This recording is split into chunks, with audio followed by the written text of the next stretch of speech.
Hello, welcome to Fridays at 4 on twitch.tv/DDO I'm your community manager, Cordovan, and I'll be with you for the next hour. We're going to be following up with the producer's letter. I will be doing a little Q&A with the community here. I've got a little bit of news, and then I'm going to be in game on Cormyr just for the first time in quite a few weeks, just hanging around and doing some questing, because last week we had on Steel Star to look at the monk and the dragon disciple. That's up on our YouTube channel if you missed that.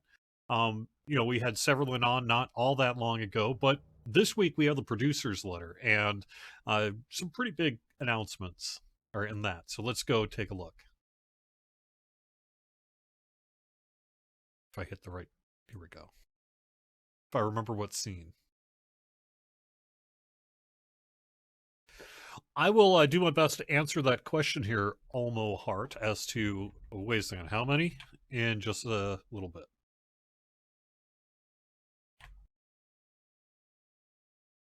Okay, so if you want to play the home game of this, you can go to ddo.com and not click on the wrong thing. There we go. And follow along if you would like to. So this comes from our producer, Tolero. That was published just this Tuesday. And we went over the year that was, because you're all presumably DDO players. I don't need to tell you what we just did, because you already know. However, in case you aren't aware, we're getting ready to open a raid that'll release shortly after our anniversary, and our anniversary is next week. I'll also update 72 next week, except for the raid. The raid will be released shortly after. It's going to have a new enemy, a Hydra, and there is still plenty of time to get your Lantern rewards. That's running through April 15th. I want to make sure people are aware of that. The Lantern in the Mist event ends at the end of this free access period on Cormyr, and you can read more about that on ddo.com. But here's the main bit. Here's the bit that's got everyone excited. So, we have talked quite a bit about game performance and work that we have done as a motivation to open Cormyr, and we've talked quite a bit about the work we've done with Cormyr in the months since its release. And it's really in service not just to the best experience on Cormyr, but also to position us for what we're about to do here, which is to open up new 64-bit game worlds, including at least a server in Europe. The language, I just want to say there's going to be multiple 64-bit servers. I cannot say at this point that there will be multiple 64-bit European servers. It's really going to depend on some work that has yet to be done in terms of the final number of servers that we're going to be supporting. The answer is these 64-bit worlds can support more than our old 32-bit worlds, and so we don't need as many, and there's some real advantages to essentially having as few as possible so everyone can play together. But we also definitely want to have a US server and a European server, with the European server located in Europe for ping and things like that. So we'll have more specifics about the exact number of servers. It'll be at least a couple, and potentially more than that. We'll have more info on the numbers as we get closer to it. But that is not just big news to our European players, but I think somewhat big news for the game itself, in that having a European located server for Dungeons & Dragons Online is something that we're really excited to be able to offer. We are going to be offering free transfers from the 64-bit game worlds, or to rather, the 64-bit game worlds from our 32-bit game worlds when we open these new servers, and we will have full details then. If it sounds like I'm repeating myself, perhaps you're a Lotro player. And I guess I could just mention that real quick, too. For those of you who aren't aware, this is happening in the first on the Lord of the Rings Online side. We just this week, we announced actually in December the plan for it, similar to this. And then as we got closer to it in January here, we unveiled a website full of details about all the questions you need answers to. And that didn't include the actual formal date of the transfers on the Lotro side. And then just this week, we announced that March 5th will be the transfer date for starting the transfer date for the Lord of the Rings Online side. And while the two games are very different in terms of the things that need to be considered regarding character transfer in particular, we have guilds, we have airships, we have a whole bunch of things that are have different systems that have branched over the years between the two games, and we're never really that close to begin with. So we'll have all those full details on DDO.com as we get closer to it. But what we're doing in some ways will be somewhat similar to what we will be doing on the Lotro side. I think especially if it works as well as we're hoping it works here in March, we'll take a lot of those learnings and apply them to this upcoming DDO character transfer as well. The circumstances between the two games are very, very different, and the way the servers are set up, the way there's so many things that are different. But at a fundamental level, the idea of offering free transfers from the 32 to the 64-bit worlds will operate roughly maybe the same, assuming it all works out, which would be something like, and again, this is only speculation at this point. We don't know what the process is going to be. But the way we're doing it on the Lord of the Rings Online side, for example, is there is a day-long period where VIPs can log into the new 64-bit game worlds and reserve their names. They cannot actually log into the game, but they can log into basically the character select screen and then do what they need to do there. And then on day 2, we're going to be opening up character transfers to all the 64-bit worlds. And that'll operate as only transfers one way for 24 hours. They won't be able to log into the game world or do anything either. It's just send people over. And then on day 3, which will be that Wednesday, March 5th, we're going to open up the game worlds, and then all the name stuff and getting your places and all that. They've got regional housing that they need to deal with in a way that DDO doesn't. But to the extent the two have similarities, it'll operate probably somewhat similar to that. And we'll see. Or we may do something completely different. But at least that's what we're doing on the Lotro side. And it seems to be about, we spent a long time trying to develop the best, fairest way to make all this happen. And so far it seems to be working pretty good. So assuming that remains true through the actual process then we'll probably try to do something somewhat similar on the DDO side.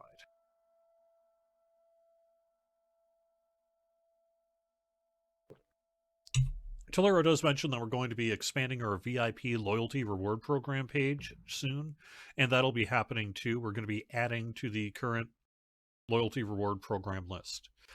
Next wave of rewards includes bonuses that do stack with the prior year's bonuses, in addition to more VIP cosmetics. You can take a look at our overall roadmap that we have up here too, where we're much of the way through Q1 here. New raid is going to cap that off in a few weeks. Well, I don't know how long after release of Update 72, but as soon as we can get it out. It wasn't quite ready, and we wanted to get Update 72 out for the anniversary, in part because it has all the anniversary stuff in it, and some other things as well. So we're going to, I think, push out, at least that's what I've heard as of this Friday, that the raid is going to be not released with Update 72, but will come very shortly thereafter. Then Q2 is going to have new dungeon content, the new VIP loyalty rewards, and we're planning to do a PAX East community event. I don't know when, I don't know where. I don't know if it's going to be just SSG or if it's going to be wider with the Under the Daybreak publishing umbrella. A lot of details to be worked out on the PAX East community event. I have also heard some plans from various streamers in the DDO community that we might be doing something kind of nutsoid. And that could be fun. And if that works out, that'll involve a location which might be very close to where I currently am. And then Q3, Lamordia expansion, or going back to Ravenloft. They'll have a new Dampier race, landscape, and typical expansion size questing content. We're going to have a live event in Q4 that'll be an opt-in hardcore like. The idea is rather than have people go to a separate game world like a hardcore server, it'll be something like a hardcore season, and all the details will be worked out later, involving phase shenanigans, and you'll be able to opt into the event, much I think in a way that the Lanterns in the Mist is opt-in right now on Cormir. And we'll have a lot more details about that as we get closer to Q4. I think that is the large part of the producer's letter here. So while I have an opportunity, let me take a look at our chat and see what's up. Will we ever have another real HC, another real hardcore? I think that you will hopefully find that what we're planning here helps meet your need. With the Ravenloft revisit comes a new teleport item, correct? Interesting point. Yeah, I would think so. Unless we're just bringing the Bottle of Mist back. I don't know how they're doing that yet. I don't think they've gotten that far. Or at least if they have, they haven't told me. Sev said that we weren't planning to offer 64-bit servers until they worked out, quote, all the transfer problem. I will take it as word. Yes. We have engineers who are currently working to resolve, fingers crossed, all the transfer problems that'll solve all the conflicts and any questions that you have, and it's going to be awesome and smooth and be no problems whatsoever.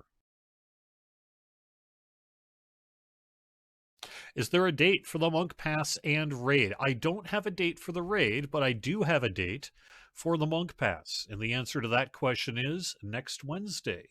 On Wednesday, February 26th, we are going to be releasing Update 72. At least that's how it's currently scheduled. I am, in fact, working on the release notes today. That includes the Monk changes. That includes the Dragon Disciple. It includes the Reincarnation XP loop adjustment, which I'll talk about here in just a smidge. The updated anniversary event and more. And let me see. I actually, you know what I forgot to do is mention a thing about the anniversary event and bonus. Let me real quick see if I can remember where I put that, and if I can.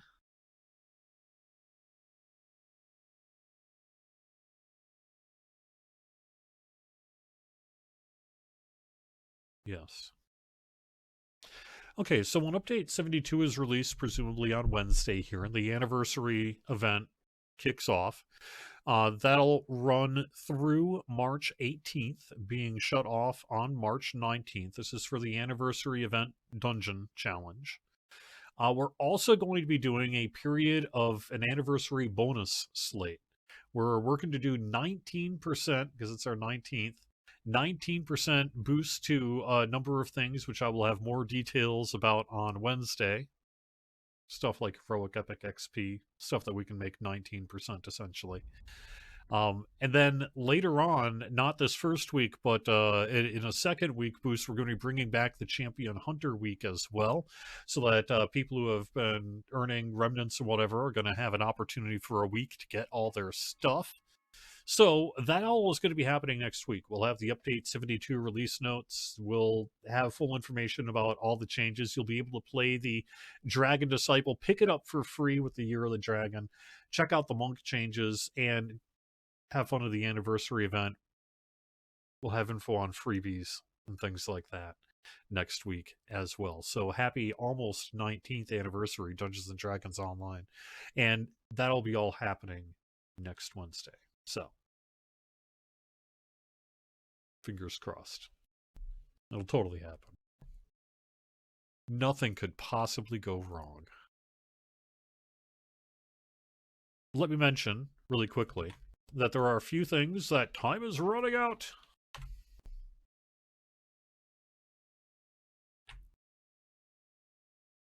That is, the Necromancer Patron's Coffer is back through the 23rd. That means through Sunday. It returned. This came out around the Halloween time frame last year, and is now back on it's back, but it ain't gonna be back forever. As a matter of fact, you only have through Sunday to get this. So, perhaps you're interested. It does include some account bank storage and such as well. Find out more information about that on DDO.com, and that is available in the DDO store inside of the game. All right. The other bit I wanted to mention is that we do have a challenge rewards boost happening this weekend. That also is through Sunday. I think that's what I've got for news, question mark. We had a Lamania this week that was pretty productive. And we do, I did want to call out with the Year of the Dragon that the current Year of the Dragon gift, which is the armor that my character is wearing here, you only have through Wednesday to get this. This is the current Year of the Dragon gift for January, and that runs out on through Tuesday. So make sure to speak to Zathrall and the Eberron Hall of Heroes if you want this Armor of the Dragon Cult. What am I doing? I am actually just, at this point, I'm really just running a little XP for fun and doing a couple of different things. At this point, I am in Cult of Six because I like Cult of Six, and I thought that would be fun to play on stream here.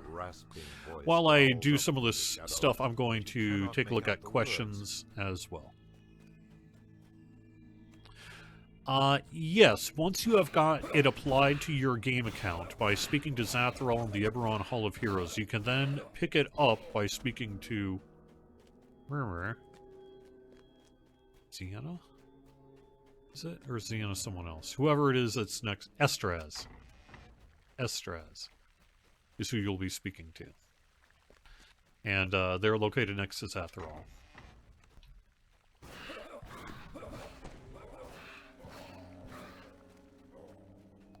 Yes, I would say it's back to not being back soon.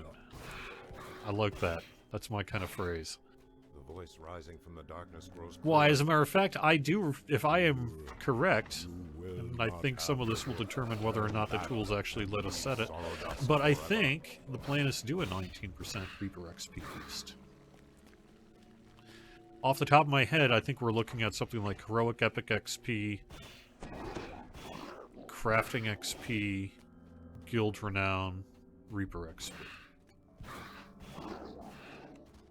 And then it's going to run for something like a couple weeks. And then week 2 will be the Champion Hunter week. Go back and leave sorrow dust to the faithful. Will other traditional events happen, like the fall and winter events, although not mentioned in the letter? Yes. As far as I'm aware, there is no plans to end any of our events anytime soon, in terms of bringing them back. I know we already have some kind of plan for Night Revels this next year, and Festival will come back with its typical cookie changes. It will be your undoing. The Libram of the Six will not leave these. Yeah, that's I think mostly where we are. There's always been a desire to maybe someday revisit the Token of the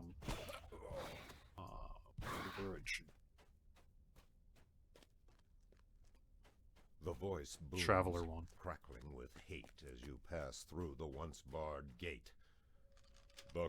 From the midst of the fane, I really don't want to spoil too much about the event. I would say that, you know, we've really been keeping an eye on the way that we've run events in recent years. You know, for years we did 9 seasons of hardcore as somewhat of an experiment, right? Each one sort of building on the last and doing different things that we've learned and what have you. The Libram of the Six is yours.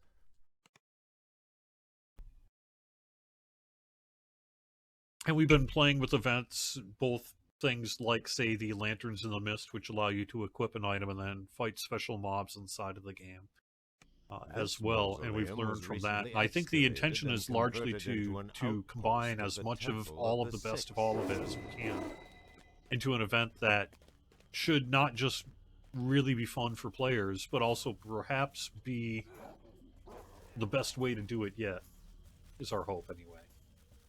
And we'll have more information about it later this year. You know, one of the things that I know there have been countless, from among the ruins. truly countless, threads on the forums discussing sort of the impact of hardcore servers on the 32-bit game worlds, and I'm not really interested in getting into that discussion here. But I will say one of the things that we've wanted to do is find a way that we can try to make everyone happy to the best of our ability there, by offering an event that you can opt into but still play with friends and still have a unique experience if that's what you are looking for. So.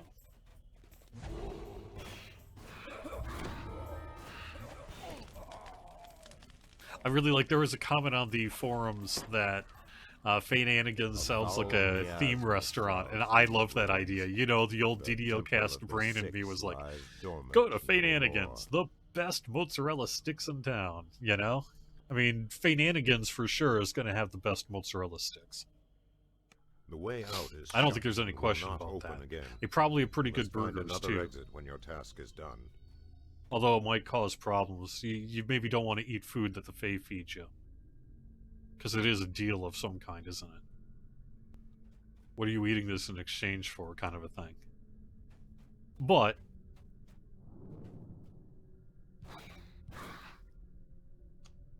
yeah, I would say generally good advice, don't do anything really with Fae. If they're just nod and no, actually don't nod.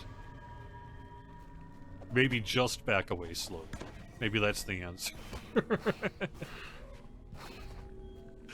Because nod is agreeing, is it not? Yeah, Fae away.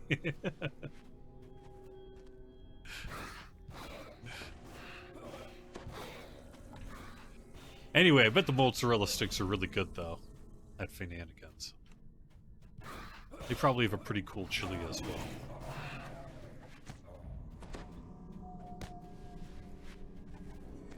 Oh yeah, the whole Starbucks thing, right? A Fae Starbucks, and give us your name.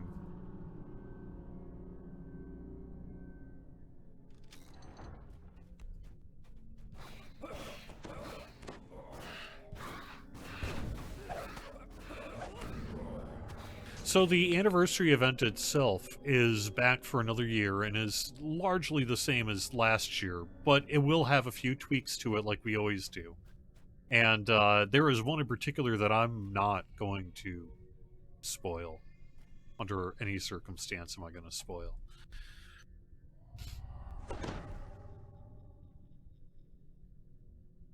I learned to say it's sweet. Sweet.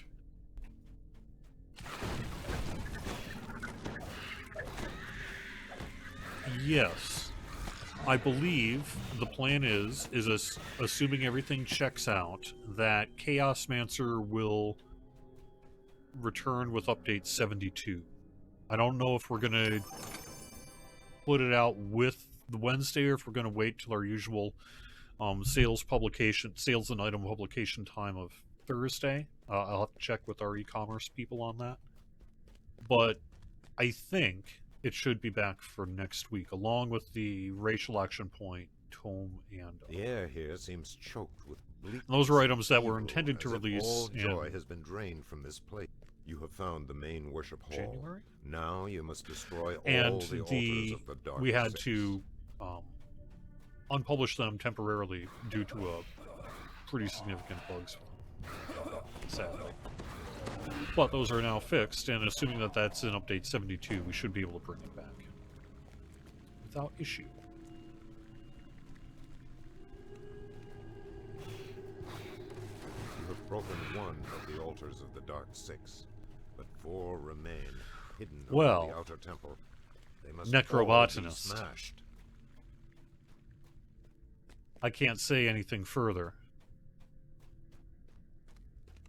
But we have the Necromancer Patrons cover through Sunday, and I already know what we're going to do after that. So, I think you'll be happy.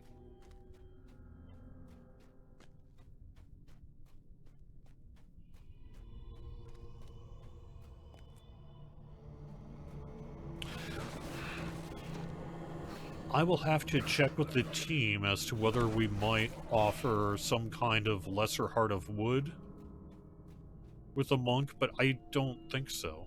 I don't think so.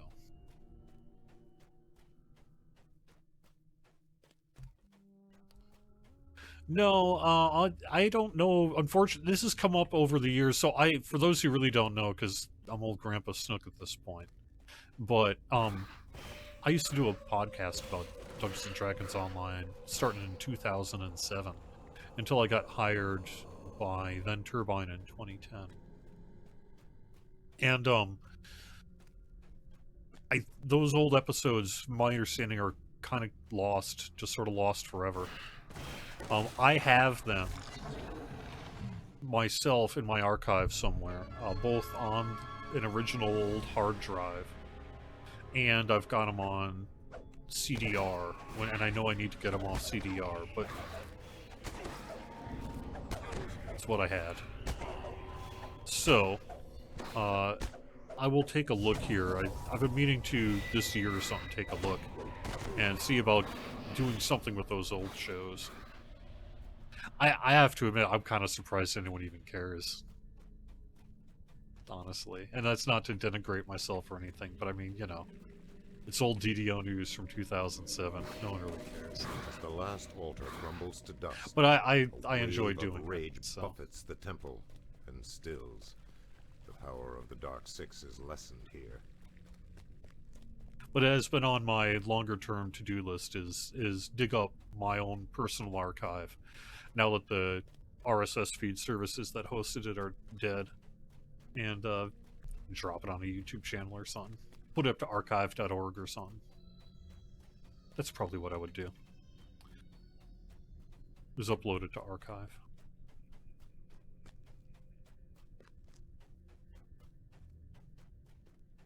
Am I crazy? I thought I had to... What am I missing here? Oh no, here we go. That's what's up.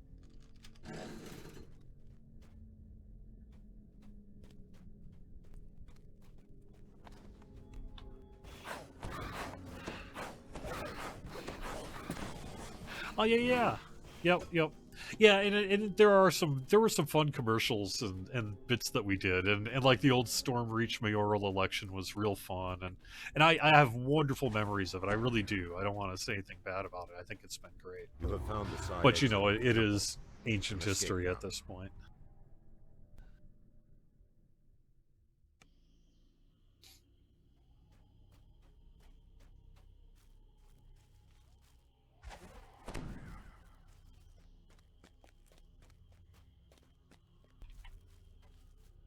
Back in my day, you vorpaled on a 19 or 20 and it completely wrecked everything. What am I doing?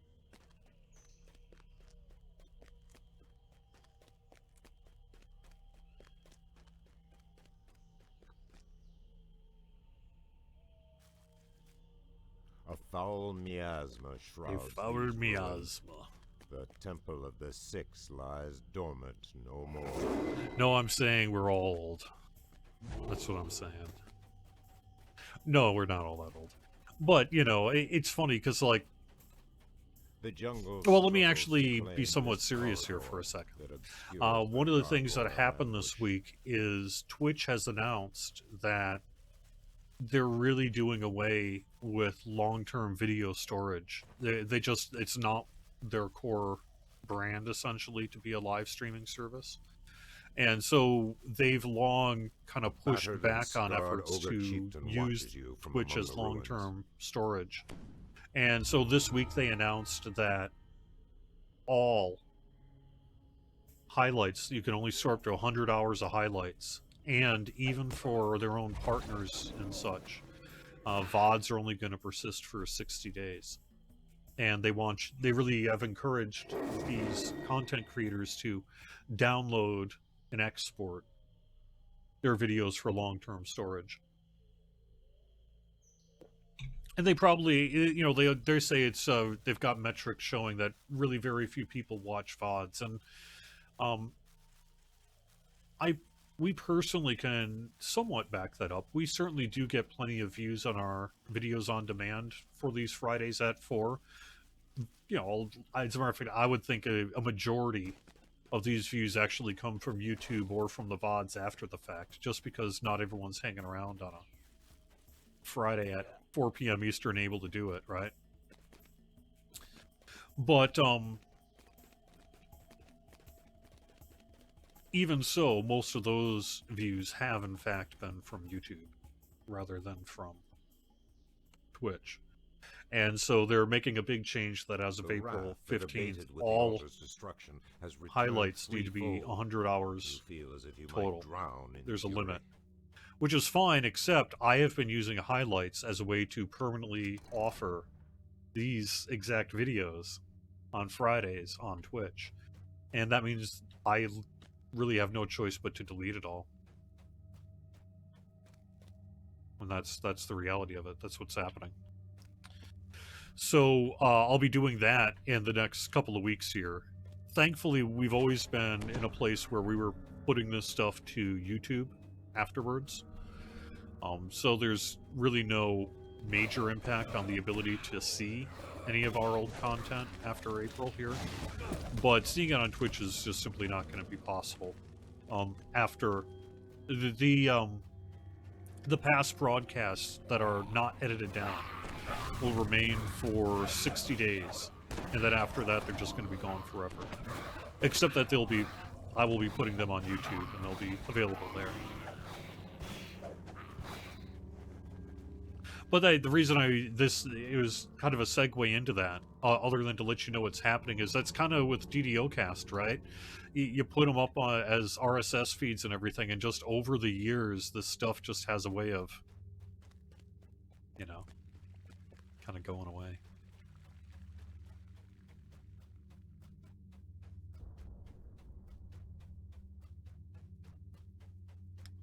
And maybe no one really cares after a while anyway. And maybe that's okay. Oh, also, what am I doing? I don't actually know what I'm doing. I'm talking rather than playing this quest. I'm just going into tourist mode. I need to unlock this door, which means I need to go down this hallway and fight some methods.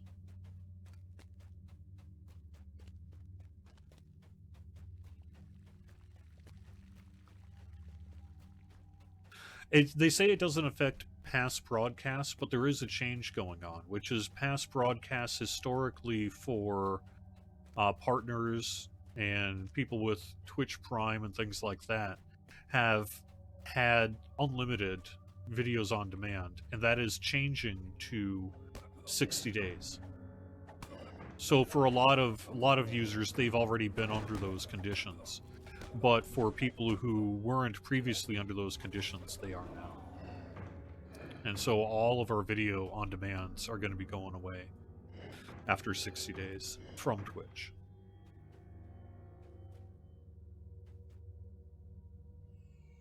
Also, what am I doing? This isn't going to work. Let me do this the other way then.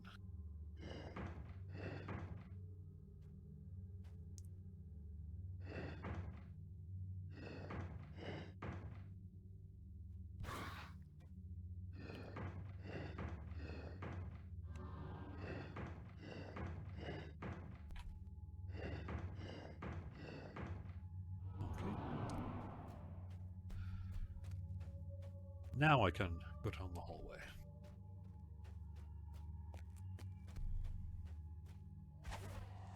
I would love to see a Sardusk epic. This is a personal kind of favorite of mine. I enjoy this quest fairly regularly. It's kind of a nostalgic quest for me.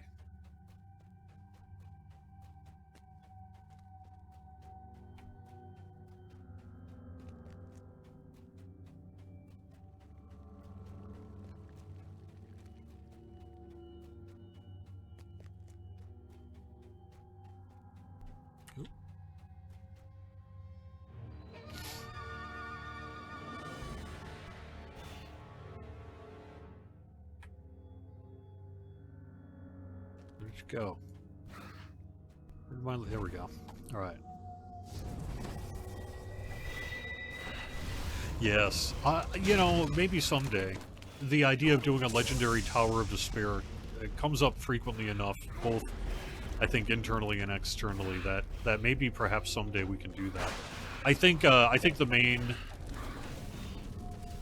I don't know if there's a sticking point per se, but I think to the extent that it hasn't happened yet is because it is particularly older content, and as such operates really kind of somewhat in its own world. There are parts of it that, you know, really are, in the same way that Delera is as well. There are parts of it that are just like, so what am I not doing? What did I miss? I missed something down all the way over there. No.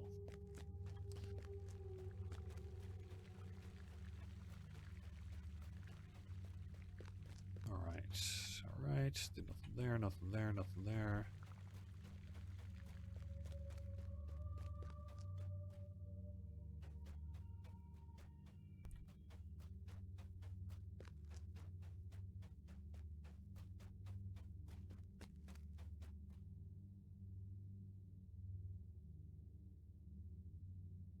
I don't know, Mirror Dios, about what we're going to do in regard to the teleportation object. I'm sorry, I don't actually know the answer to that. With all that will be in detail that would be released with the expansion itself. So I think we're probably going to have to wait till later in the year to learn more about the teleportation options and what we're going to do there.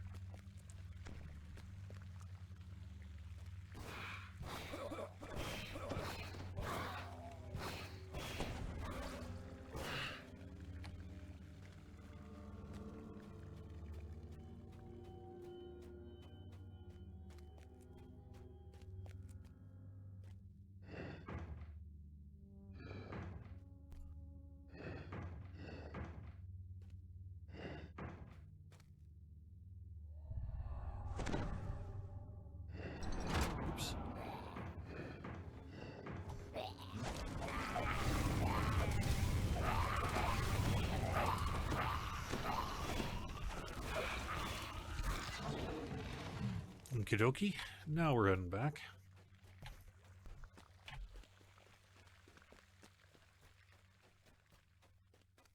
Have we ever tried to develop a functionality like public combat areas like Crystal Cove? I wonder if we have that, like, for example, Cerulean Hills. There are instanced PvP zones, right? The private arenas and PvP and that operate under that kind of principle, where it's a private space that is set up like a open space that you can PvP with each other in. So in theory, you could probably do some kind of, like, either instance space or essentially wilderness area kind of a thing, where you have PvP enabled. That might be theoretically possible. I think, however, that while it seems like it would be a lot of fun, maybe in practice, having friendly fire turned on with your group is a little more, not quite as amazing as you think. Just saying. Oh, what am I doing wrong? What am I doing? Go.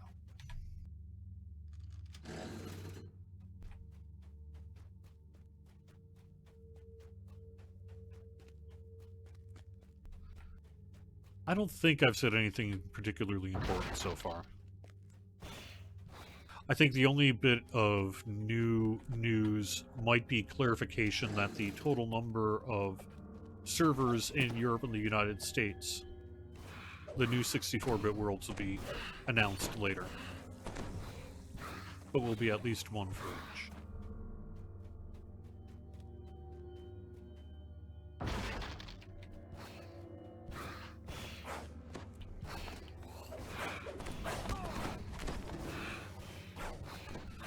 A public adventure zone, not necessarily PvP, a cooperative public adventure area like Locher, where you see lots of other players adventuring.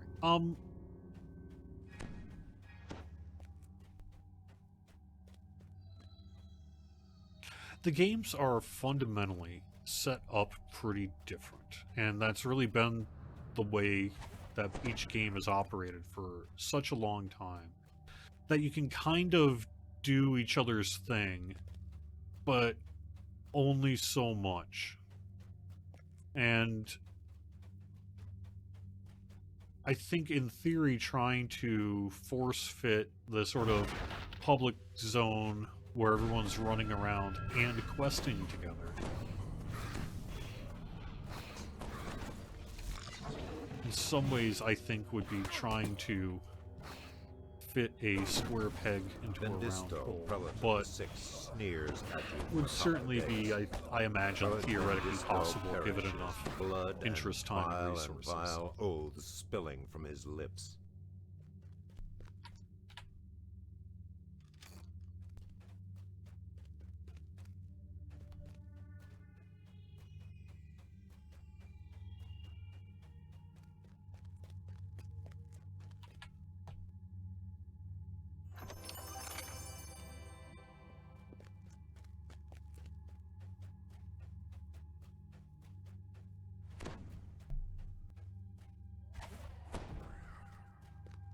I mean, we do certainly have public areas where people are running around and hanging out and doing stuff, right? But it's different from, say, questing together in the way that, say, people are running around the landscapes of The Lord of the Rings Online, fighting orcs and doing stuff. You know, the more... I guess you could call it, in some ways, a more traditional MMO style.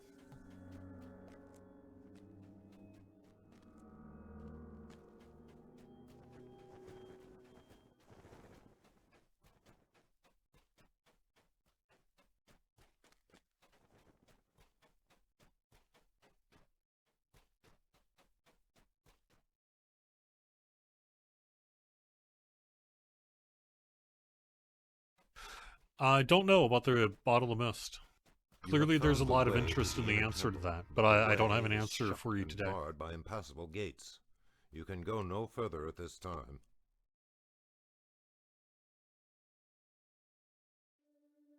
Can all of Orion's players go to one server as a group? Probably.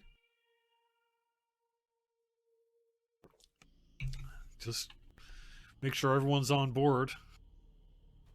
But yeah, I mean, in theory, yeah, probably.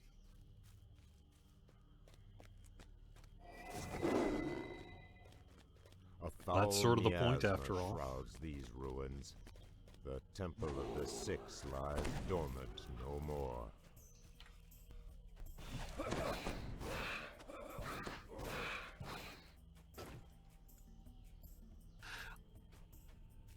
I think similar to lots of spaces in the game, up to and including Ravenloft, which we just announced, go into Lamortia, right? The jungle struggles to claim this corridor. I would love to see us someday return to the Wizards of Thay that we have in Magic of Myth Tyranor. I'm sure we're not done with them either. I don't know for sure, Elmo Hart, whether on the DDO side we'll be doing a similar name kind of reservation and transfer rollout process that we recently announced on the Lord of the Rings Online side. I would say there's a pretty decent chance that we will, assuming everything goes well and it proves as resilient and effective and fair as it seems like it's going to. But assuming that it all works out, we'll probably do something like that on the DDO side, yes. But in terms of will that be how it actually works, we'll have to wait and see. There's a lot of unanswered questions before we would get to that point.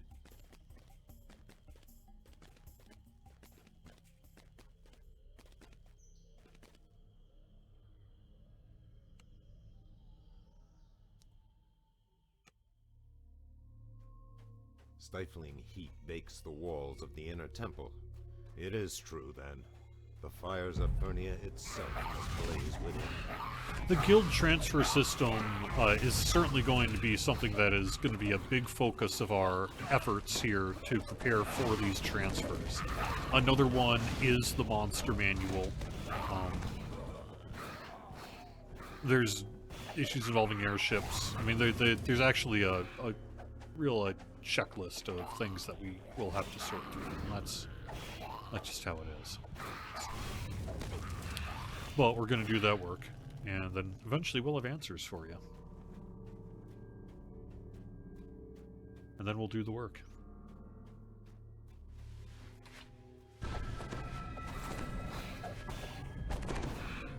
No, you don't really want to get into some kind of age of account issue on name reservation.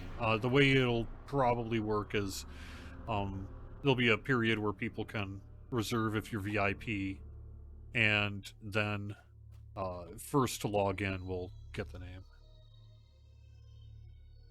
I mean, I see what you're saying about the account. Okay, I mean, I get it, but...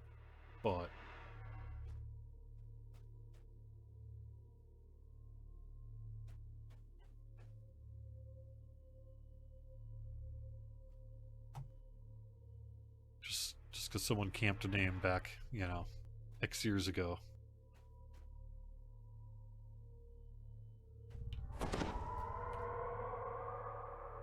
There is no easy answer. Is the answer to that. There is no easy Green answer. Guardian, I did all that work just to take the easy power. route. The ground beneath you rumbles. Over here. Oh no, not Arkham. One person I didn't want to die. Okay. Well, fine.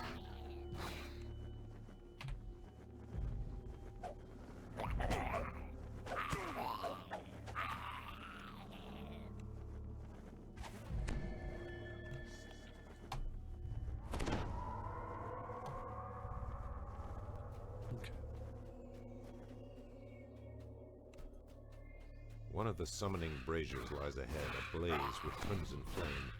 You must smash it. Yeah, just nobody take the First following summoning fire is names. Smashed, closing its gate to Fernia. But there is still much work to do.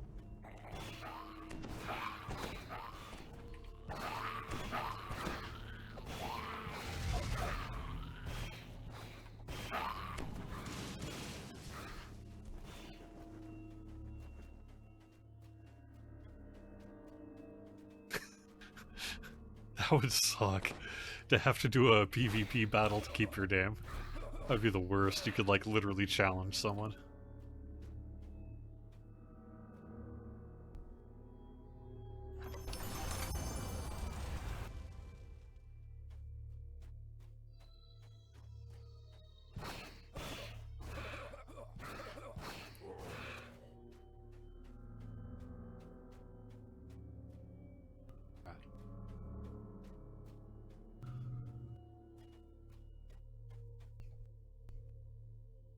The air here reeks of burning stone.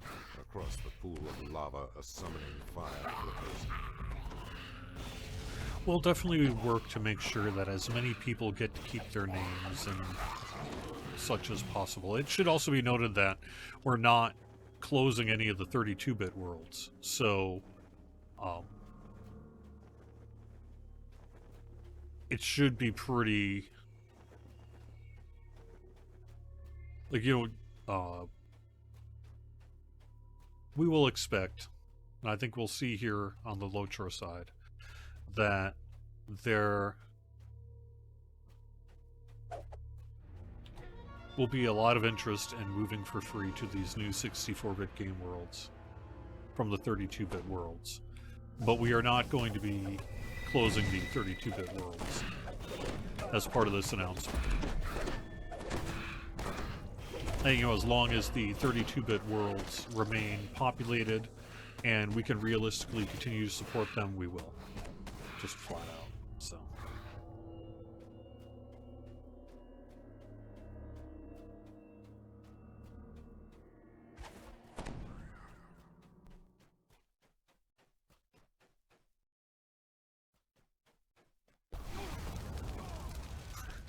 Oh, here we go. Now I'll have you do the trap box.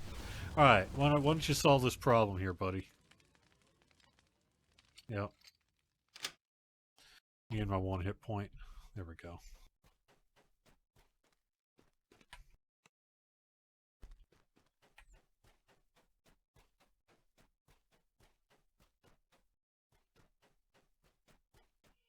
I don't know that, you know, the list of can we make X D&D thing is extensive, as you might imagine. I don't know that, in general, Duragar are a frequent contender for next.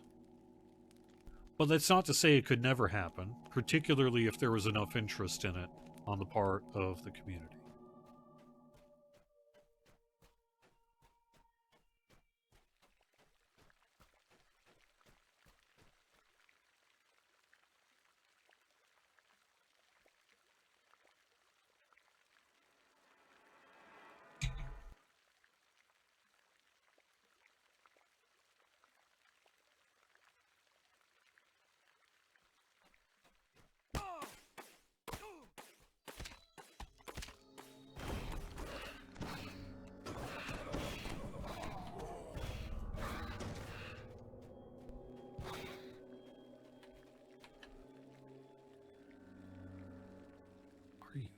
Rogue has not been very great. Here we go. A pixie? Pixie would be cool. You know, there's been, I mean, the number of things that it could be is many, many, many, many.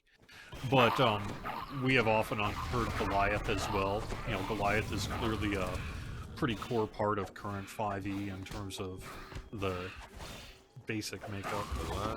And the idea of doing a strength race would certainly be popular as well. So maybe we could do that sometime too. Gets Yankees always been a personal or a desire from someone on the team.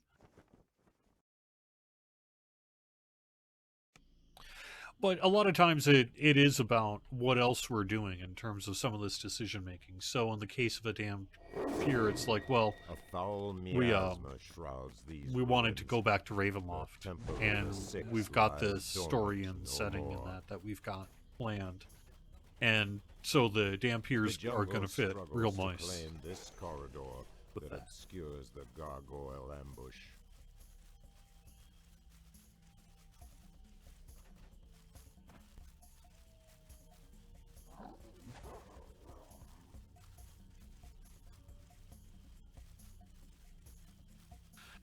I mean, that's certainly the hope, Druid's Fire, about having a infinitely better experience in the 64-bit world. So we have certainly done a lot of work and seen a lot of benefit on the DDO side with Cormyr. That doesn't mean everything's solved, but you can tell the difference.